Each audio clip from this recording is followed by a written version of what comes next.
Selanjutnya, Tribunat 141 perkara ditangani Pengadilan Agama Tual selama 2021. Paling banyak kasus perceraian. Pengadilan Agama Tual menangani sebanyak 141 perkara selama 2021. Paling banyak dari kasus perceraian. Kabid Humas PA Tual Wahyu menyebut pada 2021 yang diterima Pengadilan Agama diantaranya 69 kasus perceraian. Terdiri dari cerai talak atau perceraian yang diajukan dari pihak suami ada sebanyak 20, sementara sebanyak 49 sisanya merupakan cerai gugat atau perceraian yang diajukan dari pihak istri. Adapun faktor penyebab perceraian kata dia terdiri dari perselisihan dan pertengkaran. Ada meninggalkan salah satu pihak hingga kekerasan dalam rumah tangga. Wahyu menambahkan tentunya saat perkara diajukan, pihaknya berusaha memediasi pasangan agar tidak bercerai. Namun lanjut Wahyu, dari semua kasus yang diajukan, semua perkaranya dikabulkan alias mereka resmi bercerai.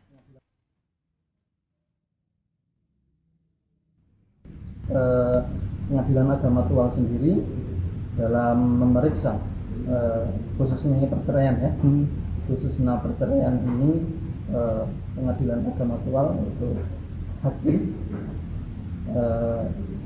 sangat mendorong dilaksanakannya perdamaian terlebih dahulu, karena sesuai peraturan Mahkamah Agung nomor 1 tahun 2016 ini diwajibkan ketika pihak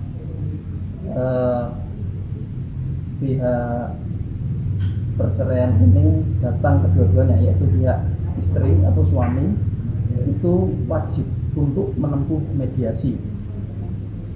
Di sini juga difasilitasi oleh mediator. Di sini mediatornya yaitu hakim sendiri. Dan tidak menutup kemungkinan juga kita mendorong untuk dimediasi dari pihak luar.